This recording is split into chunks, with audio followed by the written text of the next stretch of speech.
Perfecto. Voy a ir despacio para salvar la lentitud por ahí de la internet, ¿sí? Bueno, y les voy a marcar claro cuando vaya a pasar de diapositiva, ¿sí? El Power es el mismo que está en la facultad, en la nube. Bueno, vamos a arrancar. Como ya deben haber visto, síndrome es el conjunto de signos y síntomas.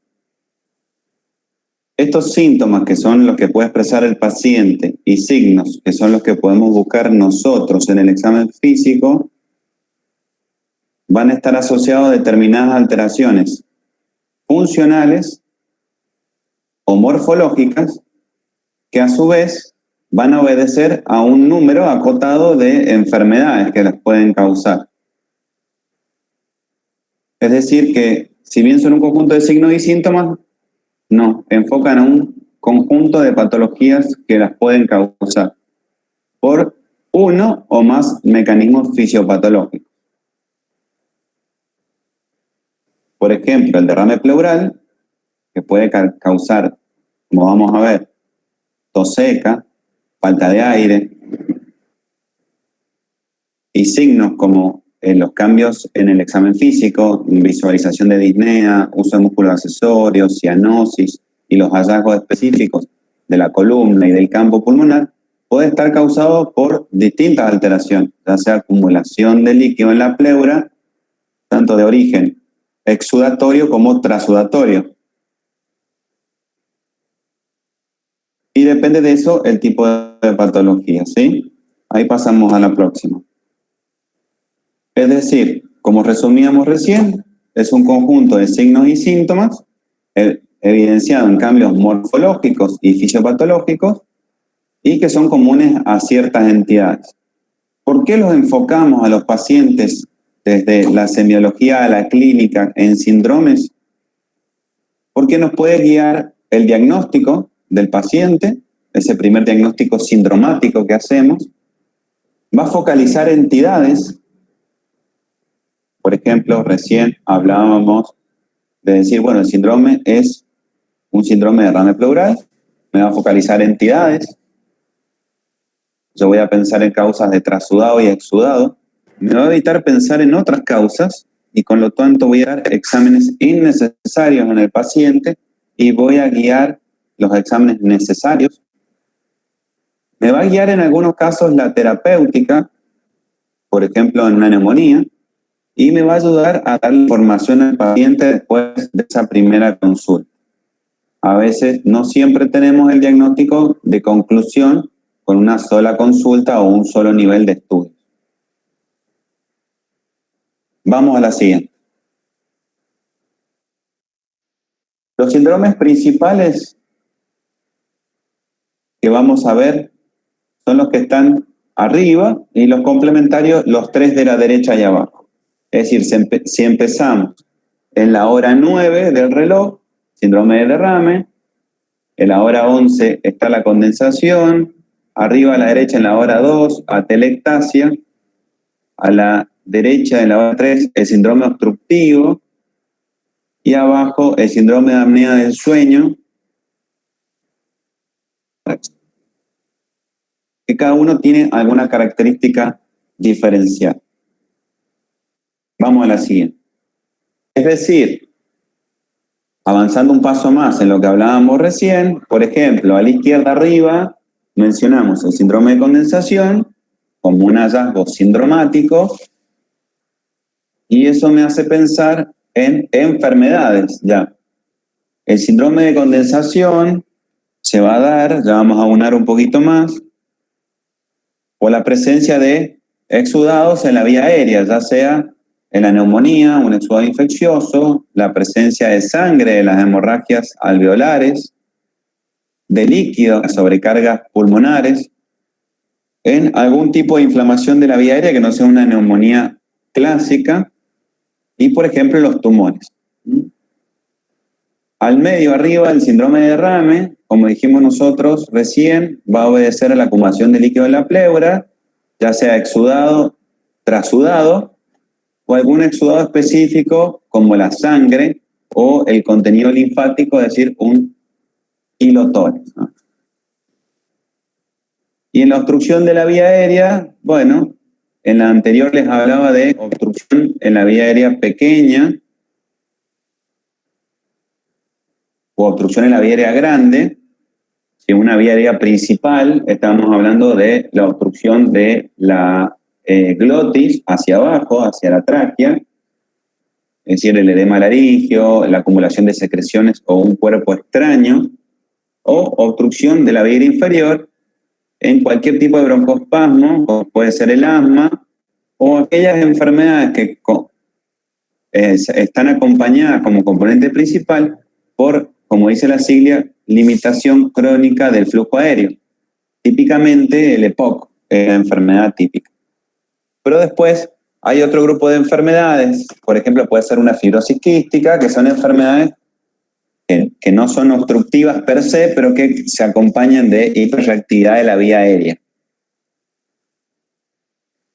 Abajo, a la izquierda, tenemos la atelectasia. Bueno, la atelectasia en sí también es un síndrome que se debe al colapso pulmonar y se va a producir por diferentes mecanismos. Las más clásicas son aquellas en las cuales lo que pasa es que se obstruye la vía aérea y al obstruirse la vía aérea se reabsorbe el aire y se colapsa. Tenemos aquellas atelectasias por presión o relajación, cuando hay por ejemplo, un derrame pleural o una masa que empieza a comprimir un área pulmonar o ocupar espacio a nivel pulmonar o de la caja torácica en el caso del derrame, y eso va a ir comprimiendo progresivamente la vía aérea que está circundante, o las podemos ver en las atelectasias cicatrizales como las fibrosas, y aquellas atelectasias que se ven frecuentemente en neumopatías intersticiales, es decir, en las fibrosis pulmonares, donde se llaman por retracción, donde lo que pasa es que el parénquima per se se empieza a endurecer por el depósito de tejido cicatrizal, y eso va a ir provocando que haya un menor volumen y se va a ir retrayendo el pulmón, y consecuentemente hay algunas atelectasias segmentarias o segmentarias. También estas atelectasias menores, segmentarias y subsegmentarias, se ven, por ejemplo, en las embolias pulmonares o en los infartos pulmonares. En general, la atelectasia, ya lo vamos a repasar cuando veamos atelectasia, va a ir provocando semiología, depende del volumen, como la mayoría de estas enfermedades pulmonares que estamos mencionando. Si son pequeñas, no vamos a encontrar hallazgos semiológicos y probablemente tampoco signos clínicos. El neumotórax, que también es un síndrome, abajo al medio, el neumotórax, específicamente vamos a ahondar en él, en medicina interna y en cirugía, pero el neumotórax, si bien digamos en primarios y secundarios, primarios tienen que ver a enfermedades propias del pulmón y secundarios a otra NOx. Y a su vez se dividen en traumáticos o espontáneos, es decir, espontáneo cuando se produce solo, sin un evento traumático. Por ejemplo, el típico neumotórax asociado a ruptura de bullas, ya sean las bullas primarias, que se ven como enfermedades pulmonares, o por ejemplo una bulla o un enfisema. Y los traumáticos, bueno, los traumáticos serán traumáticos per se, que es la causa clásica, los accidentes viales, las caídas de altura, generalmente asociadas a lesiones de las costillas, donde se produce una ruptura del espacio pleural y comunicación con la vía aérea, por ejemplo. O los algunas causas, es decir, los causados por actos médicos, ya sea posquirúrgicos, los neumotórax causados por punciones de las venosas centrales, o catéter de diálisis o catéter de quimioterapia, los neumotórax causados por la ventilación mecánica. Cuando hacemos ventilación mecánica, hacemos ventilación a presión positiva y la vía aérea normalmente funciona con presión negativa, y esto genera aumento de la presión de la vía aérea, que con o sin lesión previa se ve en un mayor riesgo de ruptura de la vía aérea y comunicación con el espacio pleural.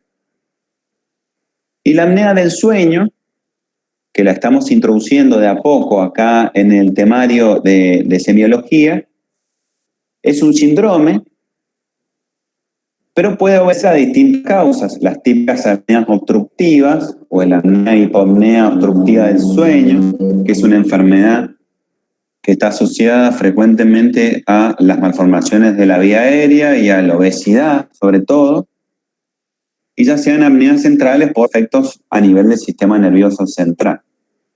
Y eso lo podemos diferenciar sobre todo por los antecedentes del paciente y por los estudios posteriormente del sueño.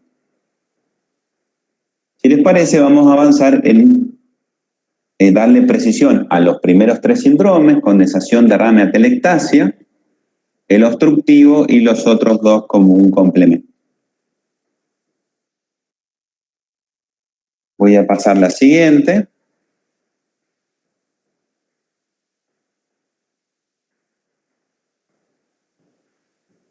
Bien, cuando nos introdujimos en tórax, abdomen y pelvis,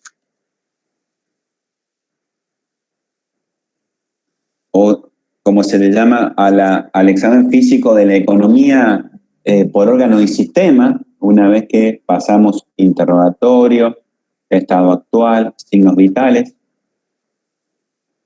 nos propusimos este orden para aplicar las maniobras. En distintos campos, en distintos órganos y sistemas, no usamos todas, pero típicamente en tórax, abdomen y pelvis vamos a usar todas.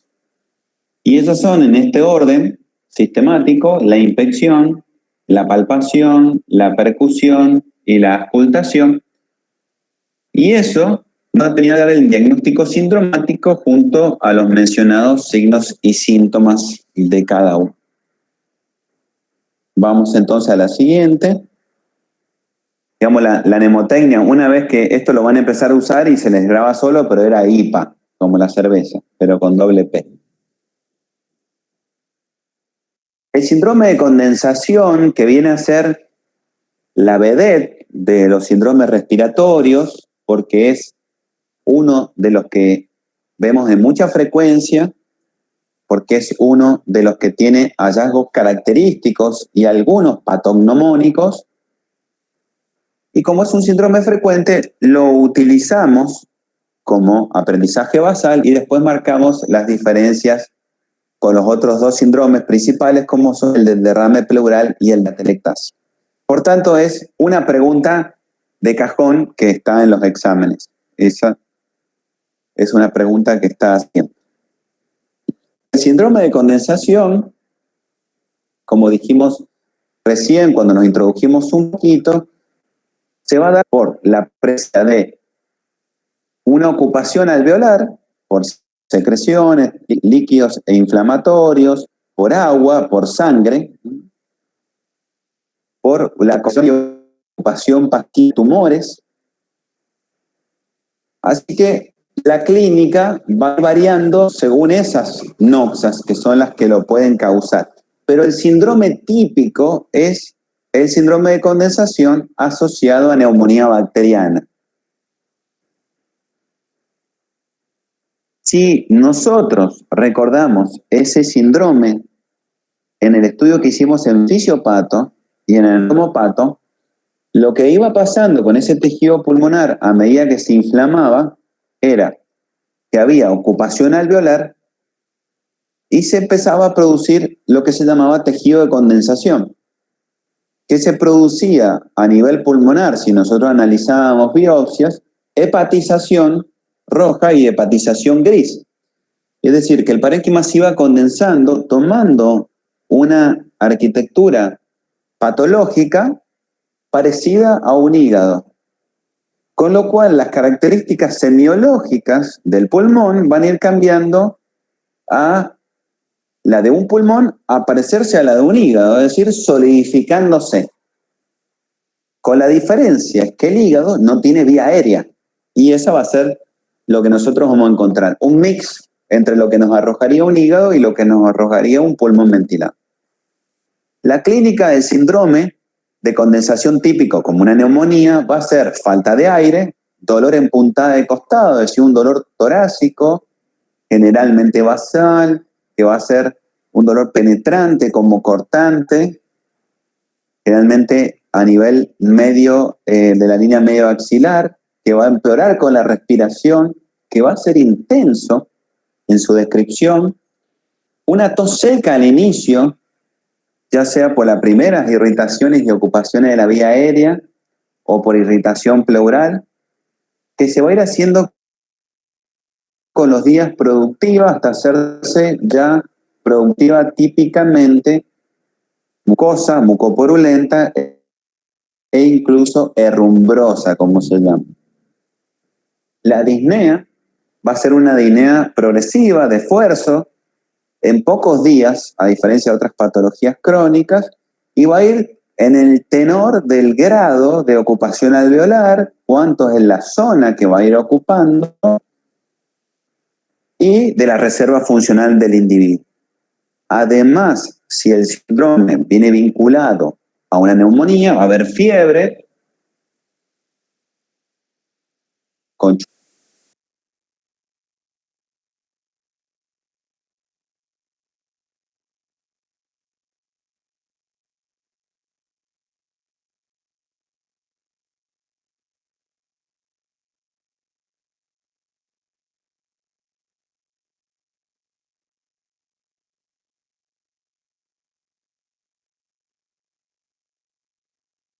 o sin escalofríos, va a ser indicativo generalmente del síndrome de condensación asociado a neumonía. Aunque también lo puede dar, por ejemplo, la hemorragia alveolar.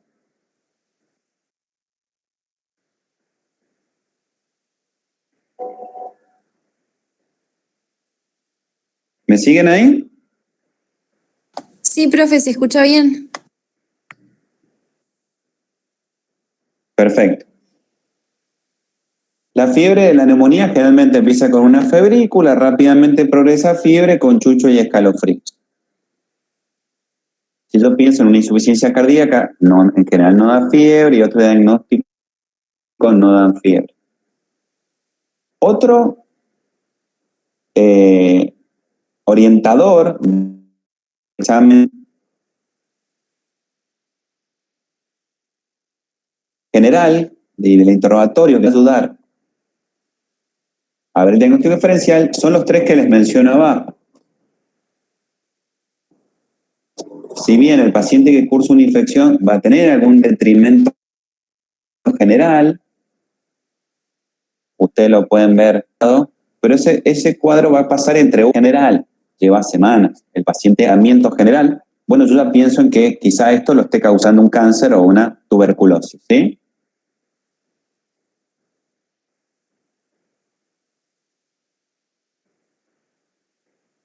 Después tenemos el esputo hemoptoico de hemoptisis, que frecuente en los procesos infecciosos, y yo ya me oriento a procesos infecciosos de otro tipo, tuberculosis les mencionaba, o el tumor. ¿Me siguen ahí? No sé si soy yo, pero se traba mucho, doctor.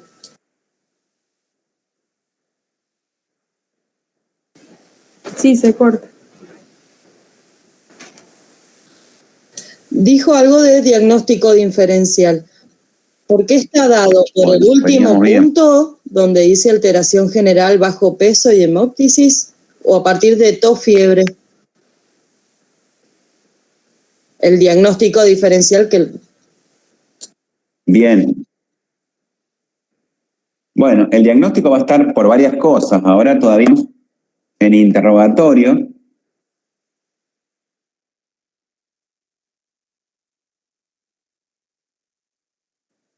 Como bien mencionabas vos, estos últimos 3 puntos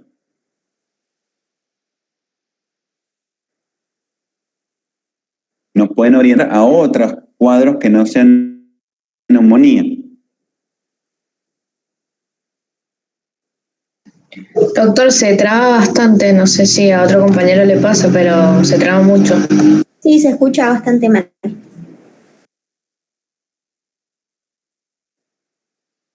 todo si el paciente viene con mucho impacto general, cansancio de semanas de evolución,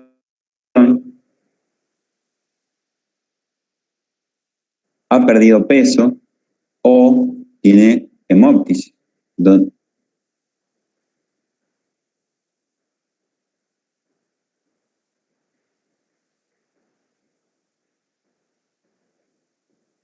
Retoma ahí.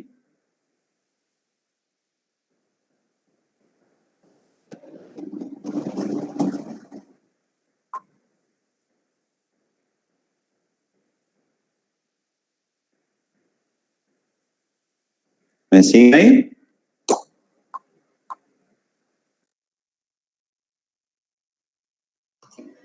Sí, doctor, pero se escucha muy cortado. No hay buena señal, me parece.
Por ejemplo, si el paciente viene con un síndrome de cansancio, astenia, pérdida de peso, de semanas o meses de evolución, yo puedo pensar que ese cuadro lleva más tiempo que una infección aguda como una neumonía y que puede ser un tumor, ser un cáncer, por ejemplo. Igual que la hemoptisis. La hemoptisis es más característica de la tuberculosis o de las neoplasias pulmonares que la neumonía en sí.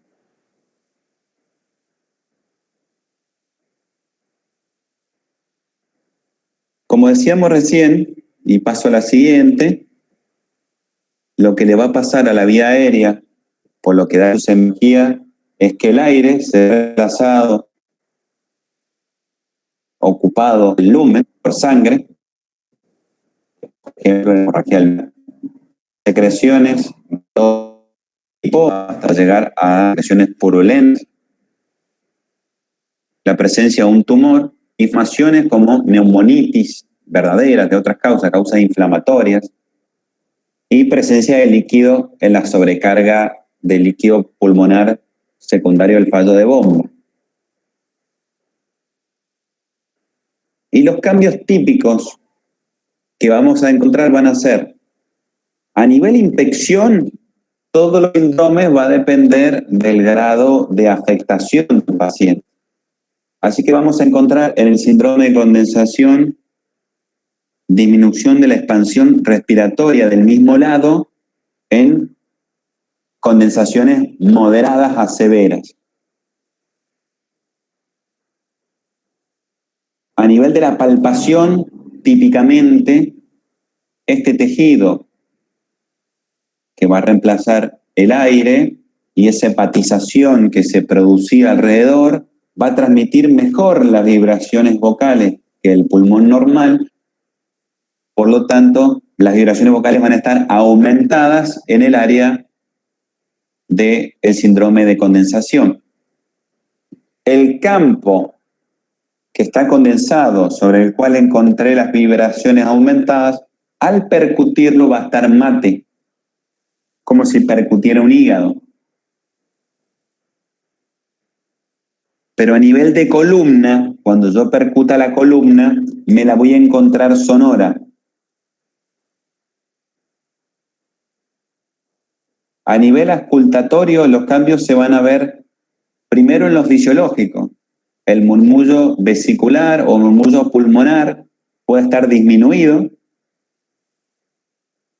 puede estar reemplazado por rales de tipo crepitantes y puede haber cambios específicos patognomónicos, es decir, que indican que es un síndrome de condensación, como ser el soplo tubario. El soplo tubario es una transmisión exagerada de los ruidos a través del parénquima condensado hacia el auricular, que va a sonar con la onomatopeya A.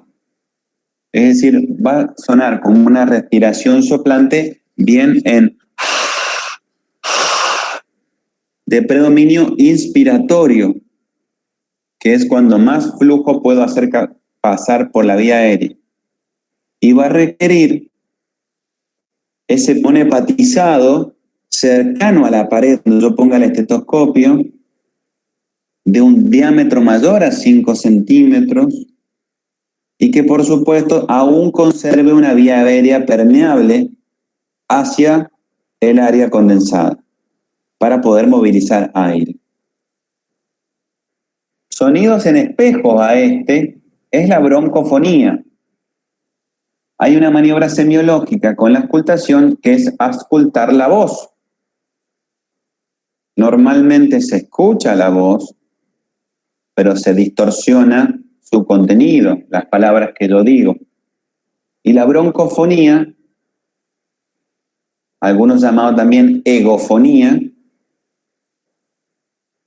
la broncofonía es escuchar el sonido bronquial, y la egofonía se refiere a cuando auscultamos la voz cuchicheada, como dicha al oído. Para esta maniobra yo voy a pedir al paciente que diga 33 y lo voy a auscultar en la pared. Si hay broncofonía, yo lo voy a escuchar nítido. Y para evaluar egofonía, le voy a pedir que murmure 33 como si se lo dijera a alguien en el oído. ¿Se entiende?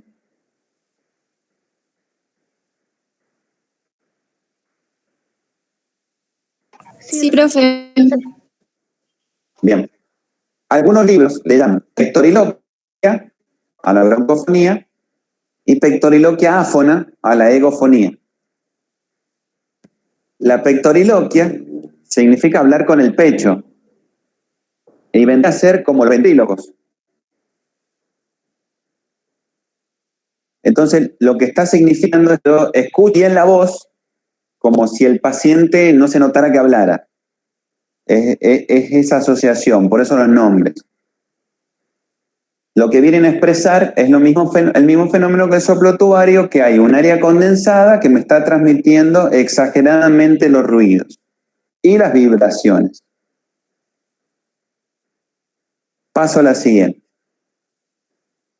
Ahí está la explicación, que es lo que habíamos hablado, del soplo tubario y de la broncofonía o pectoriloquia.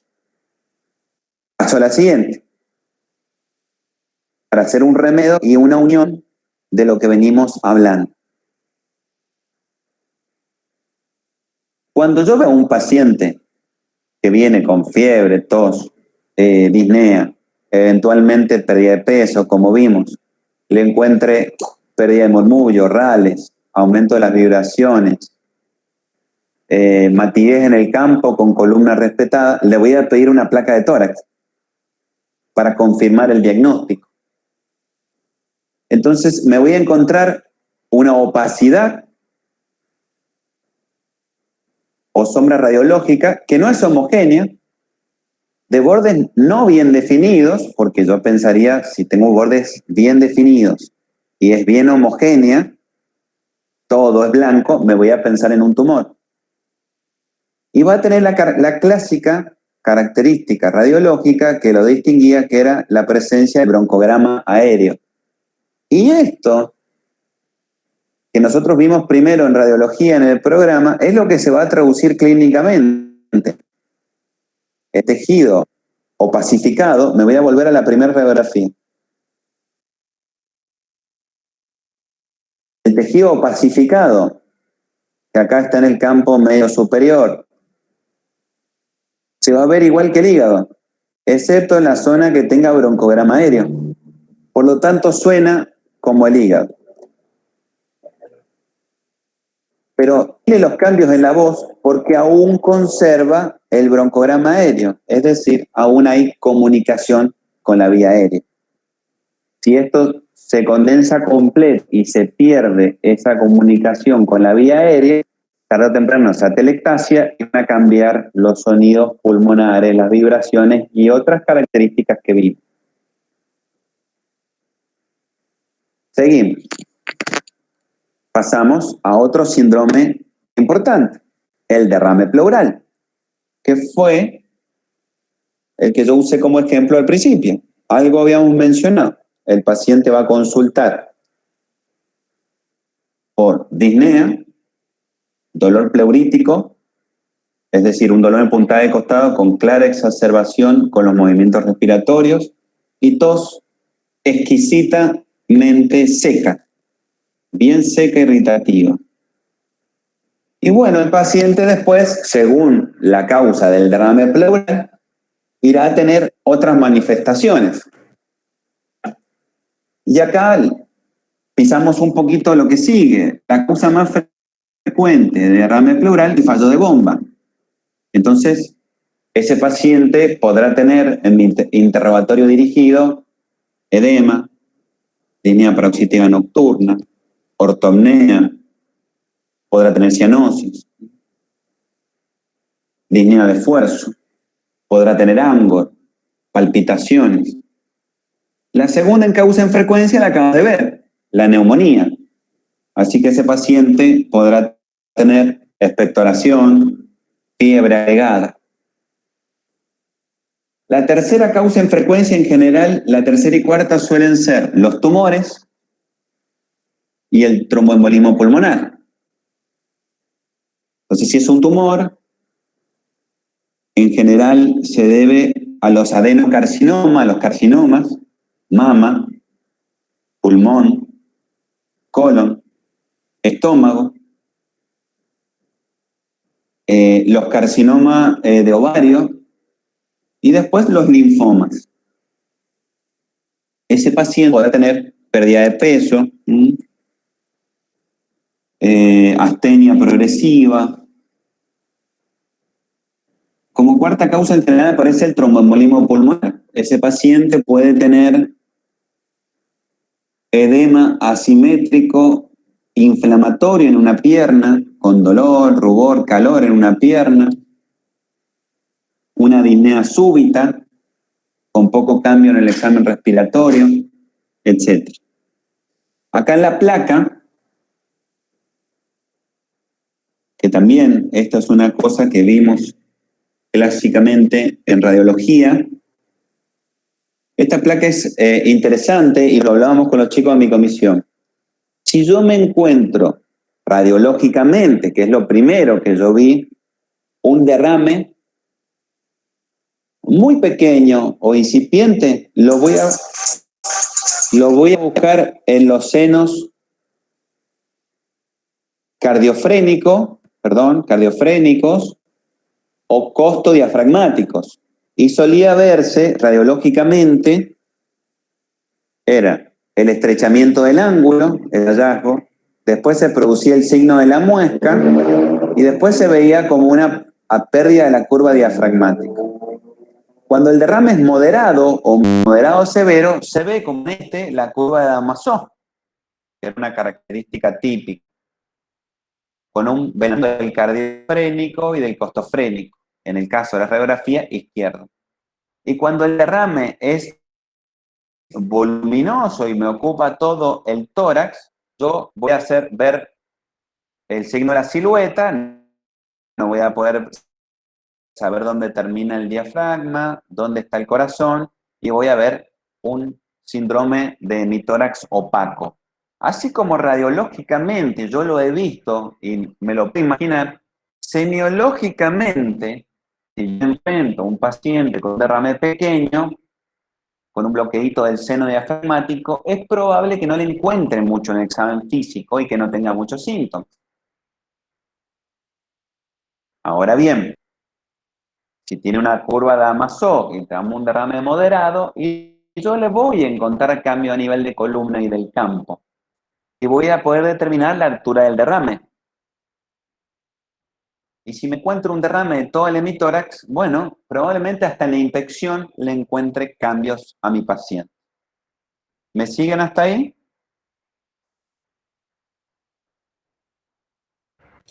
Sí, doctor.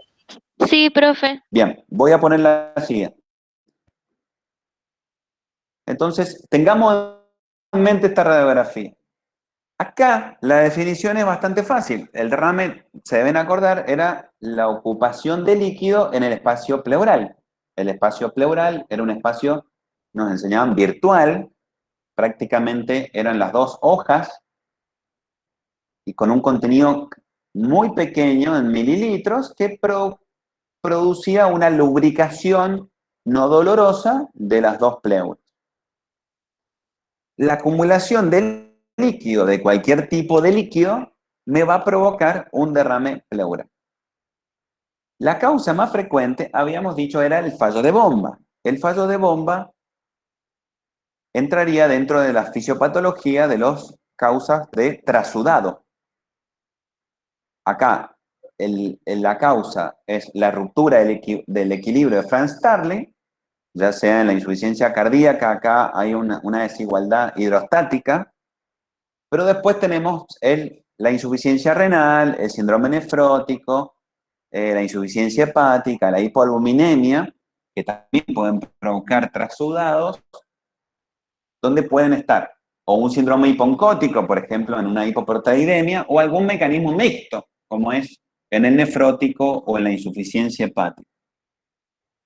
Y los exudados, como les había mencionado, por ejemplo, la neumonía, hay exudados, un exudado inflamatorio, en el derrame pleural del lupus, de la artritis reumatoidea, hay un exudado inflamatorio.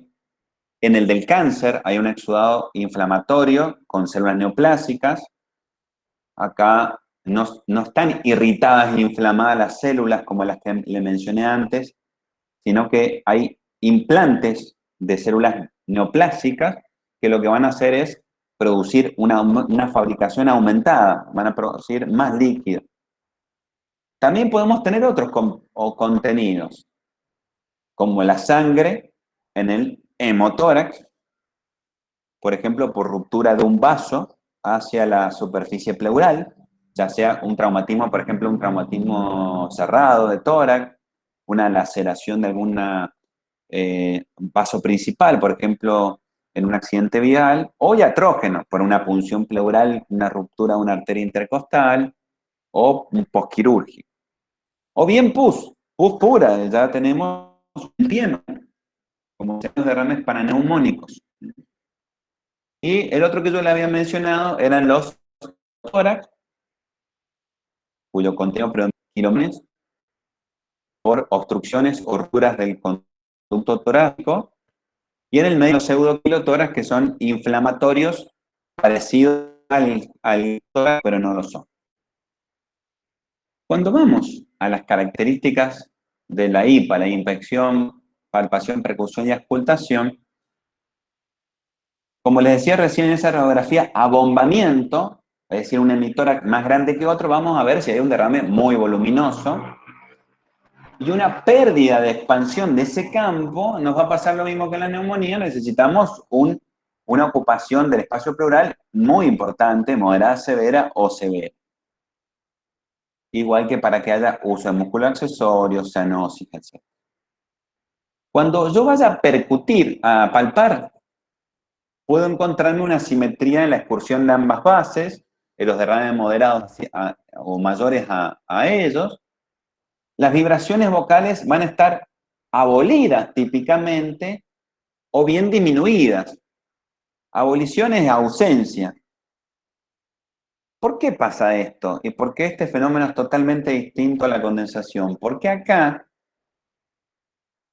en esos dos espacios virtuales de pleura, se ha ido acumulando líquido, líquido, líquido, líquido, líquido, líquido, y desde volumen moderado a severo voy a tener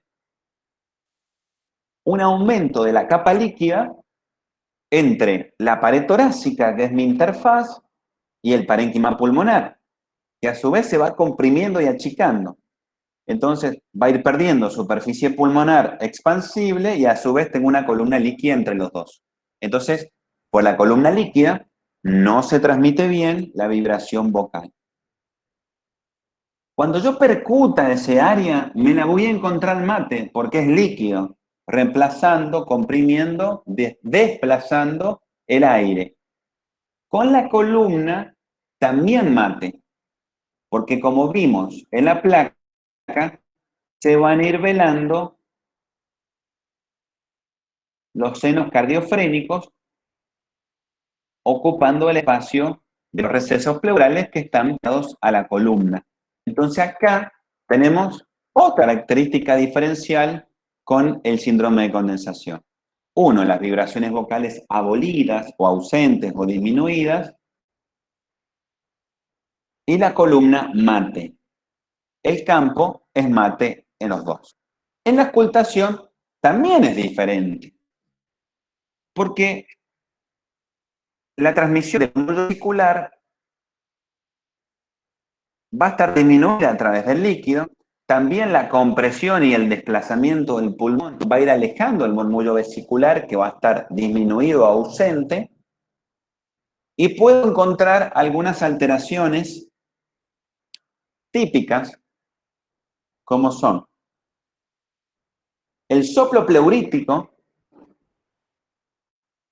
En ese borde característico que se producía por sobre la curva de Masó, si ven, la radiografía está opacificado, esa porción del pulmón está un poquito comprimido, achicado. Sobre ese área yo puedo encontrar algún RAL de compresión y ese soplo pleurítico. ¿Y cómo lo distingo del tubárico? Ese soplo es en E, una E clásica, como si de la pared torácica alguien me dijera una E en el oído. Y es de predominio expiratorio. Ahí no sirve mnemotecnia. Expiratorio y el otro es aspiratorio, es de la inspiración. Y puedo llegar a encontrar un frote pleural en las pleuritis inflamatorias, que no es tan común. Bien. Como para cerrar lo que ya venimos mencionando y unificar, unir un poquito, hemos visto placa, un poquito de fisiopatología, semiología, clínica. Le había mencionado yo los dos tipos de líquidos y bueno, les había mencionado las causas. Esto lo hacíamos, si se acuerdan de fisiopático, calculando los criterios de Light y Lee, que nosotros podemos calcular varios gradientes pleura-suero, haciendo la proporción de las proteínas, fundamentalmente la LDH en la pleura y el suero, la LDH total en la pleura, la presencia del pH, el GRAM, en los cultivos y algunos índices secundarios como la albúmina, nos pueden terminar de hacer el diagnóstico diferencial. Con un criterio positivo es exudado y me ayuda a cerrar el diagnóstico de mi paciente con los antecedentes, el interrogatorio y el examen físico que hemos ido mencionando. Bien, acá tienen un pasito más de lo que yo les mencionaba. Fíjense cómo en este caso radiológico hay una curva de Masó, pero tenemos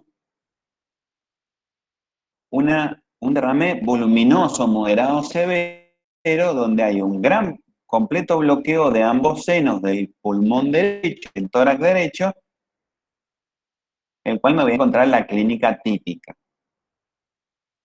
Vemos la curva de Masó, la opacificación del campo pulmonar con reemplazo total del aire, el que tenía parches heterogéneos.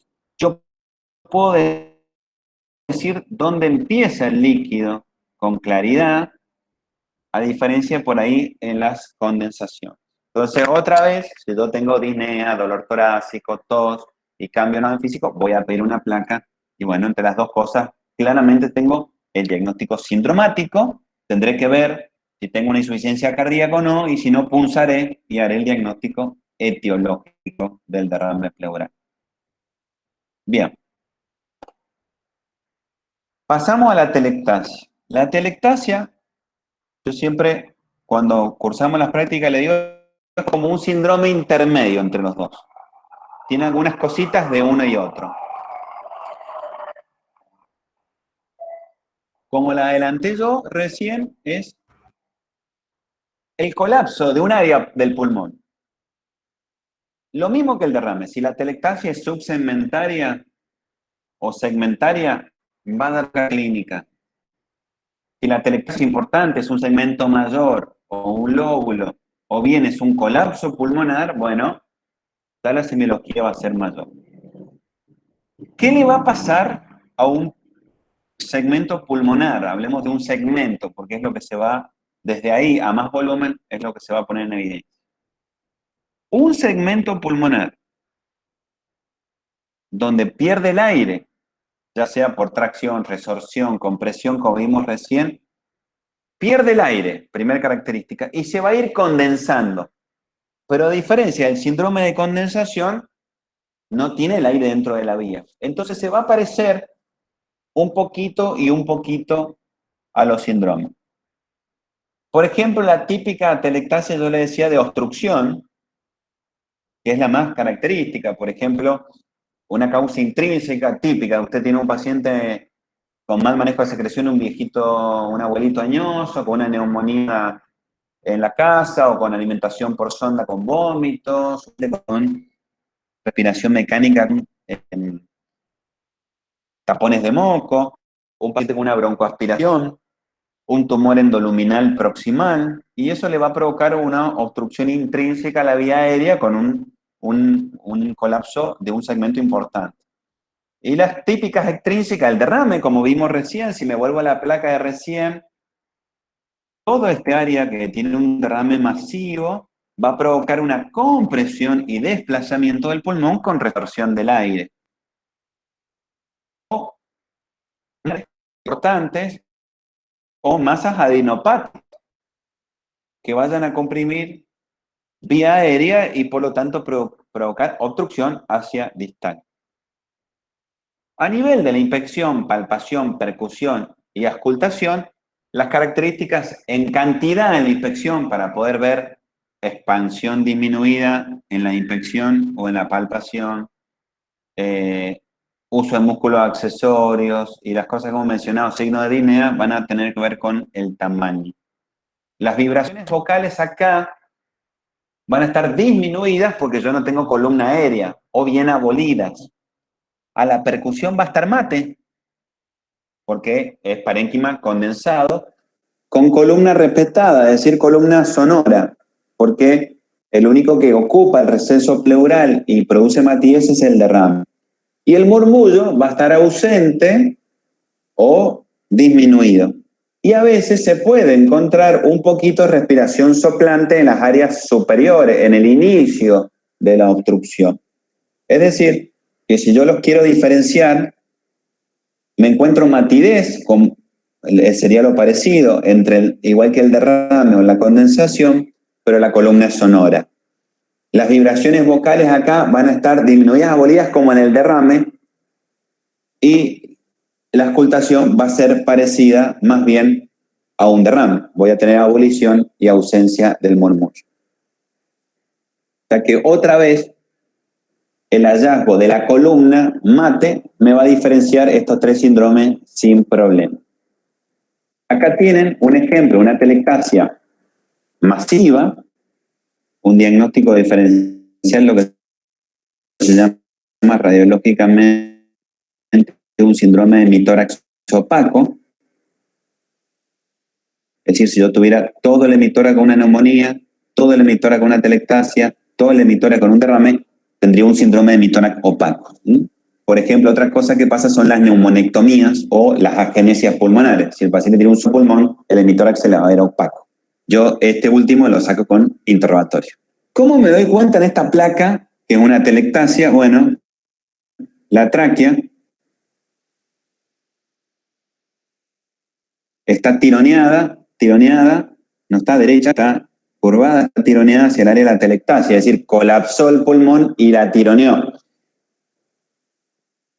Si yo me encuentro una neumonía, hay tironeamiento, no tanto, y si me encuentro un derrame al revés, la tráquea va a estar recta o desplazada hacia el otro lado.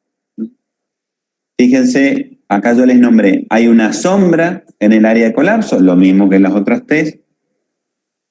El pulmón puede estar disminuido de volumen, puede haber elevación del diafragma. Acá lo que vemos es que el diafragma derecho siempre está más alto que el izquierdo. Y acá vemos austras colónicas a nivel del mismo nivel del derrame del diafragma derecho, en un pulmón que, les digo, aparente tener enfisema. Estrechamiento de los espacios intercostales, asimetría de los espacios intercostales. La tráquea y el pulmón están desplazados hacia el lado enfermo, que es lo que le mencionaba, y bueno, no hay ni un programa aéreo. Me hace pensar que hay un colapso de la vía aérea. Es decir, me apoya la placa a lo que yo encontré en la radiografía. Acá tenemos un ejemplo de un cuerpo extraño en un bebé que ha provocado un colapso de pulmón. Bien, el neumotórax, como ustedes se acuerdan, esa cavidad pleural que era virtual y tenía un poquitito de líquido, ahora lo que tiene es poquito o mucho aire. Por lo tanto, depende de cuánto aire tenga y la masividad de los síntomas y la rapidez de instauración de los síntomas. Sí, creo que he puesto una placa, a ver. Sí, he puesto una placa. Cuando veíamos placa, el neumotórax, el derrame pleural se clasificaba de abajo hacia arriba por la cantidad de espacios intercostales que ocupaba. El neumotórax se clasifica según ocupa hasta la línea media, ante la línea media, sobre la línea clave, por fuera. Y el grado 4 es el ejemplo de este paciente. La clínica va a ser lo mismo, le demoraba severo, y va a ser si era primario o secundario, que es lo que les mencioné. El neumotórax, que se metió aire o se pinchó el pulmón o el aire salió de otro lado. ¿De qué otro lado puede salir? De las vísceras huecas. Es el otro lado donde hay aire. O yo se lo estoy metiendo respirador o del ambiente. Puncé la pleura y yo le estoy metiendo aire del ambiente. Entonces, el paciente general, los cuadros son agudos, con disnea de rápidos o en horas. También duele, es seca por un pleural, entonces le duele, y el paciente va a empezar a superficialmente y puede entrar en el fallo respiratorio, uso muscular acceso, cianosis, shock, en motor hipertensivo, y rápidamente seguido de muerte por fallo, de hecho, agudo, por colapso del circuito derecho. En neumotórax, tensión, lo que se produce es un aumento de la presión tan súbita dentro de la cavidad que se estrangula el circuito venoso pulmonar y eso va a provocar el aumento de la presión pulmonar súbita, provoca aparte del fallo respiratorio, el cardiogénico derecho. Acá lo que nos vamos a encontrar es un tórax, como vimos en la radiografía, grande, en vez de chico, grande, como en el derrame grande, nos vamos a encontrar un tórax más grande, pero no lo mueve. Los signos respiratorios estar en el otro campo pulmonar. A nivel palpatorio, no voy a escuchar, no voy a percibir ni vibración, porque el pulmón ha colapsado y está lejos de la pared. Probablemente esté o lejos de la pared o ya es un muñón pulmonar. Cuando yo lo escucha, voy a tener una hipersonoridad típica. ¿Por qué? Porque el parénquima, si bien es sonoro, porque tiene aire, pero también tiene estructura pulmonar. La estructura pulmonar está toda desplazada hacia el mediastino y está toda la cavidad pleural hecho un solo globo de aire, por eso se escucha hipersonoro, con columna hipersonora. Cuando quiera escultar, no esculto nada, no tengo comunique con la vía aérea, así que he perdido absolutamente los sonidos pulmonares. Rápidamente me voy a dar cuenta que ese es el diagnóstico. decir, las causas van a vivir en primarios y secundarios. Y van a ser espontáneos o traumáticos. Por ejemplo, secundario a qué? Neumatocele, como una malformación en los niños, en las neumonías virales, el sincicial respiratorio, en las neumonías de moco comprometido por HIV, el neumocitis girovesi también te lo da. El Staph aureus también puede producir esas cavidades aéreas que se pueden romper. La rotura de Blebs subpleurosis es frecuente en los individuos jóvenes. Los blebs significa burbujas, son burbujas pequeñas que se ubican en los ápices, es decir, en los vértices, a nivel bien subpleural, que son típicos en los varones jóvenes de contextura delgada y longilínea y se pueden romper espontáneamente, provocando un cuadro de dolor y tos seca y pueden provocar falta de aire. Acá enfisema, perdón por el horror, en el enfisema bulloso. ¿Se acuerdan que el enfisema es la destrucción del tejido pulmonar distal al bronquial? Así que lo que se va produciendo es ruptura de los tabiques. Se produce con eso unas cámaras aéreas, las cuales, por el fenómeno de interdependencia alveolar, se transmite la presión en alveolo contralateral y se van a ir rompiendo cada vez más alveolos formando sacos de aire, generando las bullas famosas. Esas bullas se pueden romper espontáneamente, con la tos, con los traumatismos o con la ventilación asistida, con las punciones.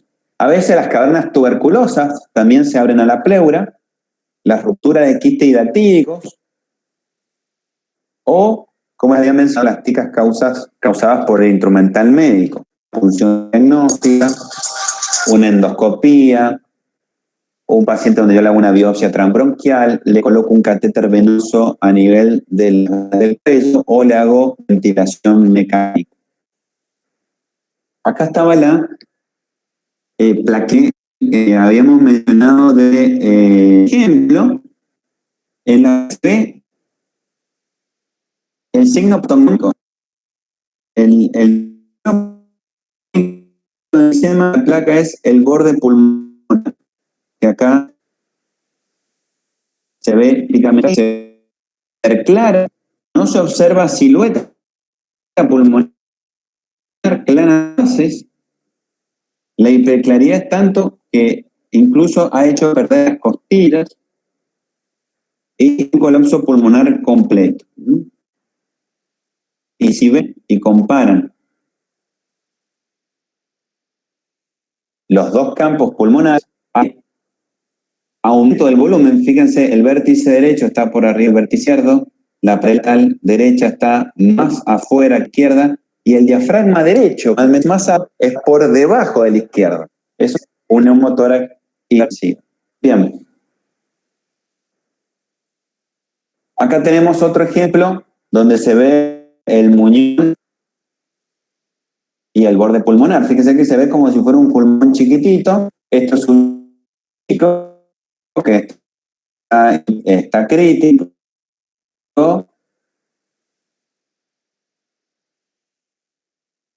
¿Sí? Fíjense que aparte el colapso ha hecho subir la cámara gástrica y las autras colónicas, y acá se los dibuja del otro lado y se ve el muñoncito pulmonar. Se ve hiperclaridad por encima del muñón. Un síndrome que estamos incluyendo en el último tiempo, que es bastante frecuente, que es como la cuarta patología de neumonología, después por supuesto la neumonía como patología, el asma y el EPOC como patología crónica, después la fibrosis y la apnea del sueño.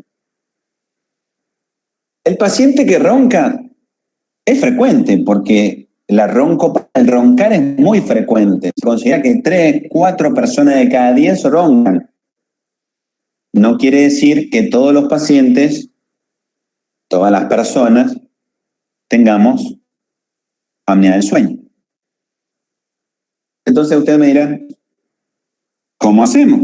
¿Qué le preguntamos al paciente? Le preguntamos primero, le preguntamos por la calidad de sueño. el paciente que ronca y tiene pausas, hipopneas, respiraciones superficiales, apneas, pausas, presenciadas, que el familiar, el conviviente, se da cuenta porque deja de hacer el ronquido, se asustan con las pausas, o un jadeo final donde el paciente hace y deja de respirar. El familiar muchas veces lo ha despertado porque tienen miedo, porque lo escuchan. O el mal cansancio percibido. Estos pacientes tienen estas hipopneas, estas apneas, no deben entrar en las 4 fases del sueño REM, que tienen micro o despertares, porque nuestro cerebro nos despierta para poder oxigenar normalmente, para hacer esas hiperventilaciones y volver a respirar. Por lo tanto, tienen sensación de descanso de mañana, cefaleas matutinas por el cambio en la oxigenación y en el aumento del dióxido de carbono, cambios de personalidad, depresión, ansiedad, angustia, alteraciones de rendimiento cognitivo, sobre todo en la mujer, en los síntomas psiquiátricos y neurológicos, hipertensión no controlada, arritmias de causa nocida, como síntomas. Hay una escala que se llama de Epworth, EPWORTH, pero si no la regalo no importa, pero en general lo que le preguntamos al paciente es todo lo que le estoy diciendo y si podemos configurar ese típico tío que queda dormido en todos lados. Entonces, tenemos ese tío que el domingo se queda dormido en la sobremesa aunque no haya tomado alcohol, que se queja la tía de que está viendo tele, se viene una serie de Netflix y duerme toda la película. Ese familiar, ese conocido que me pide que lo lleve a chakra y en este pequeño viaje se queda dormido, dormita, se queda cada vez que viaja en el colectivo, donde el paciente con una relativa tranquilidad dormirse fácil, es decir, que tiene una ausencia diurna, tendencia al cansancio y tiene pequeñas siestas para recuperar los minutos u horas que no tiene un buen descanso. Estas apneas pueden ser obstructivas, como yo les decía, generalmente en el obeso. También está en la alteración de la estructura maxilofacial, nasal, bucal, si hay amígdalas grandes, pacientes con roncadores bucales, obstrucciones crónicas de nariz por rinitis crónica o sinusitis crónica, pólipos, o las apneas centrales en los pacientes con enfermedades neurológicas. Y bueno, esto se sospecha clínicamente por este interrogatorio. Yo en el examen físico lo que puedo encontrar es un diámetro del cuello mayor a 33 centímetros, índice de masa que configura obesidad, desaturación por las mañanas, y pido un estudio del sueño que ya será una poligrafía, que es más sencilla, que vigila saturación y apneas, o una polisomnografía que ya vigila electroencefalograma, electrocardiograma, saturación, micrófono para documentar los ronquidos, etc. Y muy fácil, algunos saturómetros que graban, yo le hago una oximetría nocturna y me digo si es saturado el paciente, ¿no? Pero no puedo hacer el diagnóstico de por qué es saturado, pero puedo configurar la desoxigenación nocturna. Bien. Y ya para el final de postre, ¿me siguen ahí? Sí, profe. Sí, doctor. Sí, doctor. Bien, ya deben estar cansados, pero lo último, el síndrome de obstrucción, por eso me metí la apnea y el neumotórax antes, para quedarnos con la obstrucción. La obstrucción de la vía aérea va a provocar obstrucción total o una obstrucción parcial. Con una obstrucción parcial vamos a escuchar ruidos, porque si fuera una obstrucción total va a ser un cuerpo extraño con una telectasia, que es lo que vimos recién. Pero este síndrome típicamente está vinculado a las enfermedades con limitación crónica del flujo aéreo, como son el asma y el EPOC. Yo la había dividido la vía aérea. Nosotros tenemos la vía aérea principal, la vía aérea grande. Nosotros metemos el aire por la nariz o por la boca, laringe, cuerda vocal, tráquea, bronquios. Y la vía aérea hacia abajo, bifurcación de los bronquios, bronquiolos y alveolos. A su vez, que puede afectar la vía aérea superior y la vía aérea inferior, la obstrucción será localizada o sistémica dentro del árbol pulmonar. Si la obstrucción es de una fosa nasal, no me va a provocar problemas. Si es de las dos fosas nasales, no va a provocar problemas. Si la obstrucción es del caño único que tenemos, glotis y tráquea, me va a generar muchos problemas. Localizada del bronquio fuente, me va a generar muchos problemas. Y a partir de ahí abajo, yo puedo tener una obstrucción de la vía aérea grande o mediana, en ese caso, localizada y no me va a generar tantos problemas. O bien, ojo, el problema es sistémico a toda la vía aérea baja, como es un enfisema, o un EPOC, una bronquitis crónica, como es una hiperreactividad en una fibrosis quística, como es el asma, donde la obstrucción va a estar en toda la economía, no en un segmento. Si yo, por ejemplo, tengo un tapón de moco, típicamente se ven en los segmentos basales derechos, y sí, voy a tener semiología de obstrucción, algo de disnea, tos, flema, pero voy a tener semiología en ese segmento, y si tengo asma, voy a tener semiología en todos los segmentos de los dos pulmones.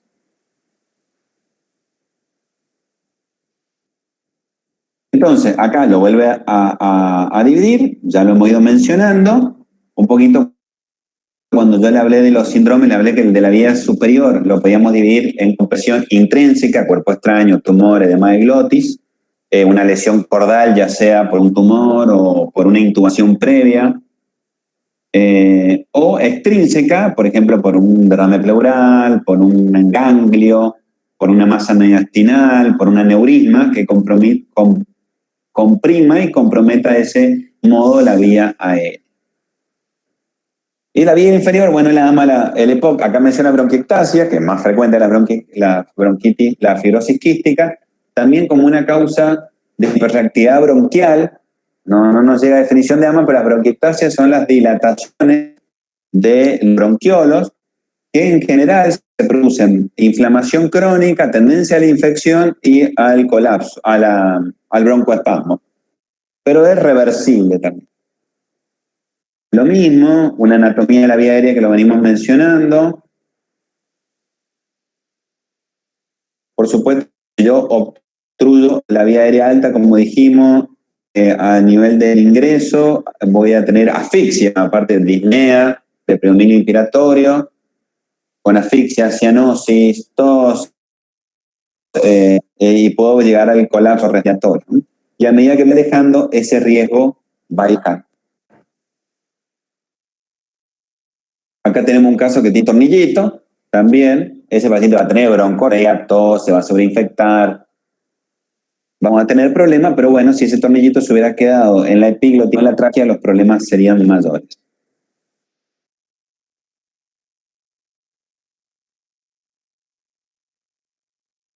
Como dijimos recién, colapso inspiratorio grave con músculo accesorio, e incluso puede llegar por la hipoxia al colapso pulmonar. Va a ser cirugía de la superior con estridor, que la característica es que es bien inspiratorio y puedo tener hacia abajo disminución del murmullo vesicular, por lo que voy a tener disminución de las vibraciones y todo. Claramente, si yo me encuentro un paciente con disnea inspiratorio, tiraje, uso músculo accesorio, apnea y estridor, no me pongo a percutirlo ni a hacer ninguna de las otras maniobras, ¿no? Necesito hacer una maniobra de rescate urgente. Cuando es de la vía inferior, típicamente las que mencionamos, como las obstrucciones crónicas al flujo aéreo, asma, EPOC, bronquiectasia, quística, voy a tener una de tipo más bien expiratoria. Cuando yo lo vea, voy a ver una alteración de la relación IE, inspiración-expiración, normalmente es 3-2, tener una expiración más larga, porque el paciente fisiopatológicamente se traslada al punto de igual presión a vías aéreas más grandes, me cuesta más vaciar, voy a empezar a guardar ahí dentro del tórax generando espacio muerto, voy a poder ver uso de músculos accesorios. Cuando yo lo vaya a palpar al paciente, va a depender de la causa, si es agudo o no. En un broncoespasmo agudo, las vibraciones vocales van a estar bien. no las voy a ver cambiadas. Yo, el paciente, tengo un asma con atrapamiento, un enfisema o un fibroquístico con limitación, con caída del volumen respiratorio forzado, me voy a encontrar con tórax enfisematoso. Tanto acá las vibraciones vocales van a estar disminuidas, pero por interposición de aire, ¿sí? Por el atrapamiento aéreo. La expansión torácica, si yo tengo un tórax insuflado por atrapamiento aéreo, tengo aumento del volumen del gas total, a expensas de un aumento del volumen de reserva expiratorio, que no lo estoy usando, no me sirve, me voy a encontrar un tórax más grande. Me va a reducir la expansión torácica. Cuando yo percuta, ese tórax lleno de aire va a estar hipersonoro, con columna sonora. Y va a tener una disminución del murmullo vesicular también por la disminución de la expansión y la disminución de la transmisión del murmullo. Y clásicamente acá me voy a encontrar ruidos expiratorios. Errales, voy a dar los ruidos musicales. El roncus, que es un ruido grave como un ronquido, y la sibilancia, que es un ruido agudo como un silbido.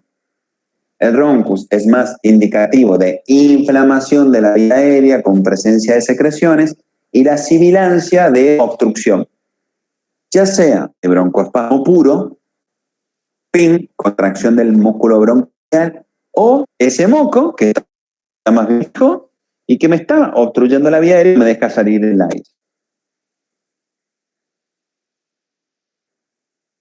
Típicas de la y el EPOC son las enfermedades crónicas con limitación del flujo aéreo. El paciente va a tener síntomas de predominio expiratorio, puede tener clínicamente el EPOC. ¿Se acuerdan que se clasificaban a grado de clasificación? Estaba la antigua clasificación del soplador rosado o el azul abotagado, es decir, el enfisematoso o el bronquítico.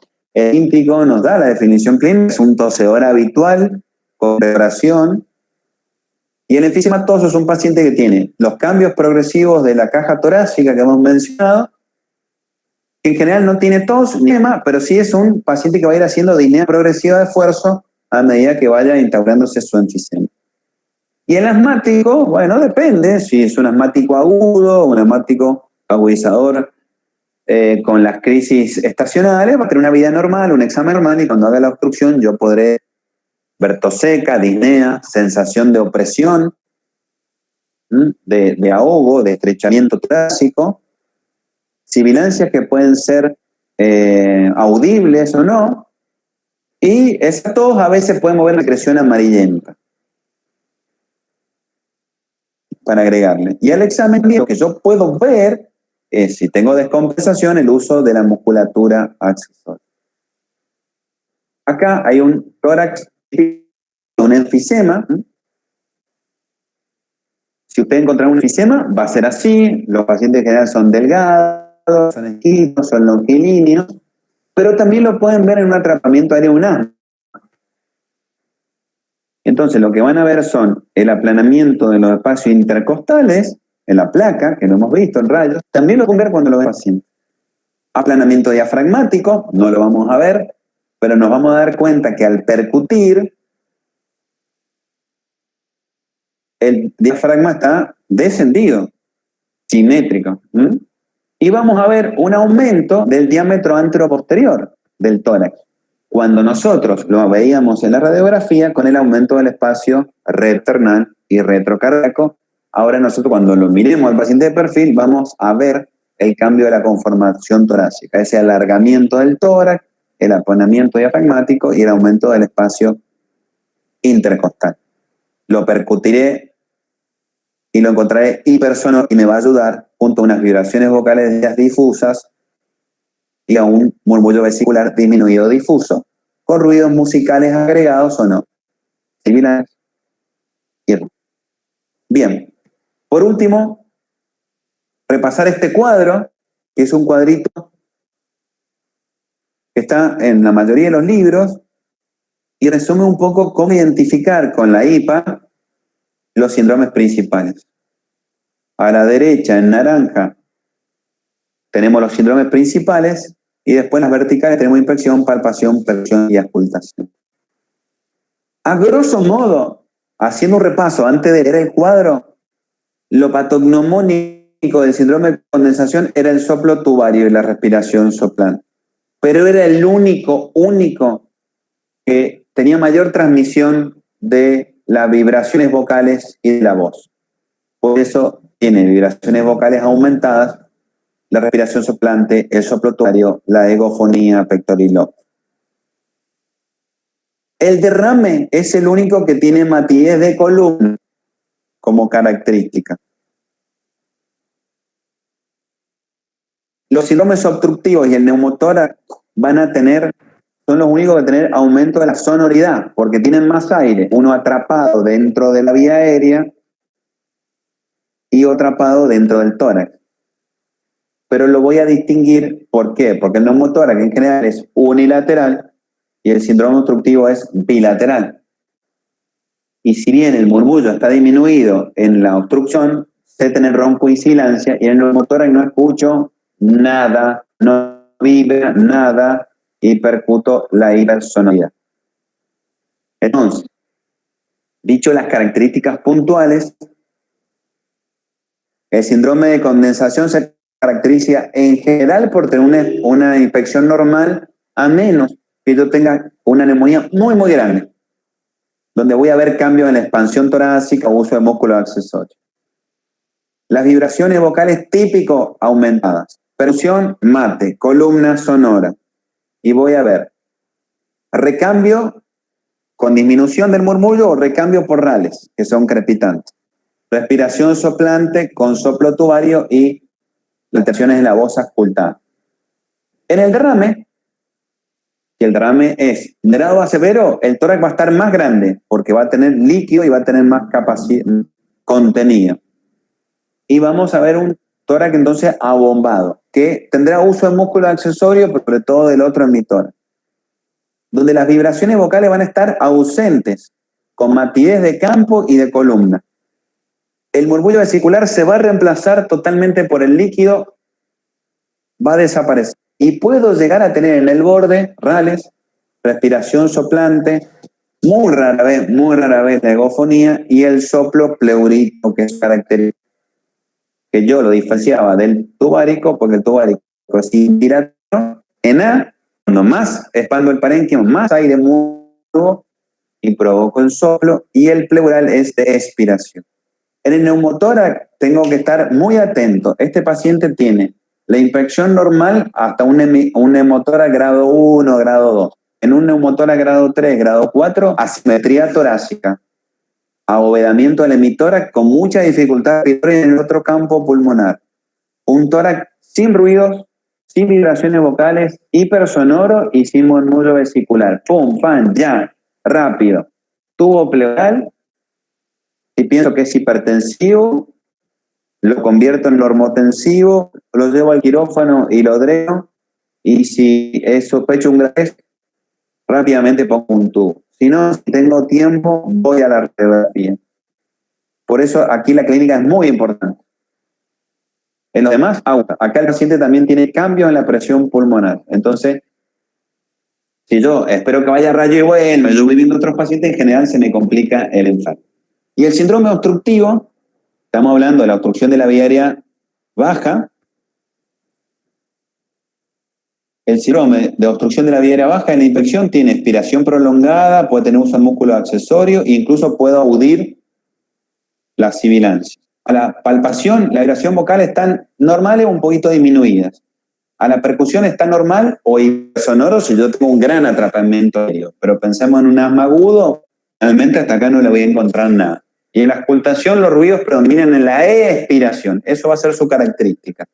Sibilancias y roncos. Y si la obstrucción es de la vía aérea alta, bueno, pues se me está muriendo el enfermo. Dificultad respiratoria, insuficiencia respiratoria manifiesta, cianosis, sensación de ahogo, aleteo nasal, estridor audible o con el estetoscopio en el centro de la tráquea. Tendré que revisar la boca del enfermo, meter los dedos por detrás de la base de la lengua, buscar un laringoscopio. Y si no encuentro nada que le pueda resolver, tendré que intubar a ese enfermo y asegurarle una vía aérea hasta que pueda llegar a diagnosticar la causa. Si es un edema glotis, lo salvamos o está por arriba. Y si está más abajo, le hagamos ventilación hasta que por endoscopía le busquemos la obstrucción, podamos hacer una placa, etc. Ese es un breve resumen de los hallazgos semiológicos, así, sin integración, de todo lo que hemos visto. Yo acá le agregué, en general, no lo mencionan dentro de lo más frecuente, algunos otros síndromes no los preguntan, pero se los agregué para que tengan ya el power el resto de los síndromes que están en el libro. Generalmente nos basamos en este cuadro que vimos acá. Les agregaría, los libros tienen síndrome atastásico, hemos visto, cuya característica es que hay aire, pero se condensó, entonces no vibra, la columna sonora no tiene murmullo vesicular. Hablando de una ataxia de moderada a severa, que son las que puedo encontrar clínicamente. Bueno, con esto les hago espacio a preguntas. Si alguno tiene una pregunta, trabajamos con las preguntas que tengo.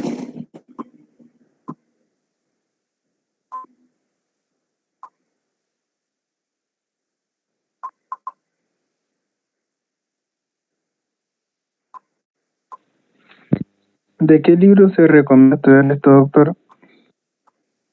Bueno, señor respiratoria, vienen todos los libros. En los últimos años ha habido un viraje porque Argente Álvarez tuvo un par de características. Primero, es más escueto. La mayoría de los libros de semiología son de 2 o 3 tomos. Tienen mucha historia, muchas cosas más. Y después Argente Álvarez se hizo muy disponible. Es un libro de edición argentina, siempre está disponible y está disponible en formato escaneado, está PDF, así que se puede conseguir fácil. Y la verdad que sale bien y hay cuadros sinópticos, hay casos clínicos. Así que no hay problema. Si tienen Cosio, algún libro de semiología vieja, está bien y está igual. Lo único que, de síndrome no hay problema, lo único que puede llegar a cambiar de libro a libro, te mencionaba yo a los chicos un poco la nomenclatura de Rales, que eso, guíense por el teórico, es lo único que puede cambiar, no es nueva, es de los 90 la última nomenclatura, no es ni siquiera nueva, pero bueno, como los libros de semio por ahí, no es que no dicen, no necesariamente salimos a comprar la actualización, como un libro de medicina interna o el libro de farmacología, entonces por ahí uno estudia el que tiene. Pero semiología respiratoria puede estudiar de cualquiera. Puede haber una diferencia muy mínima de un término. Incluso si consiguen el libro de semiotecnia, se los enumera sencillo, la semiología respiratoria, tiene los dibujos, estamos bien. ¿Cómo se llama ese libro, doctor? Se llama Barreca Lifano.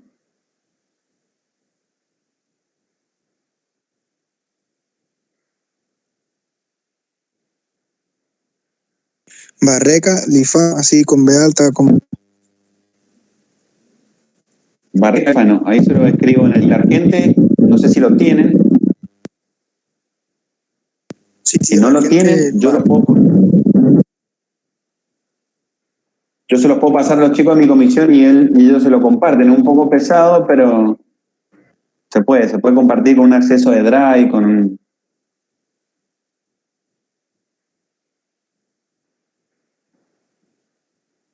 Doctor, le hago una consulta. Los criterios de Laic que se habló en derrame pleural, ¿para qué sirven?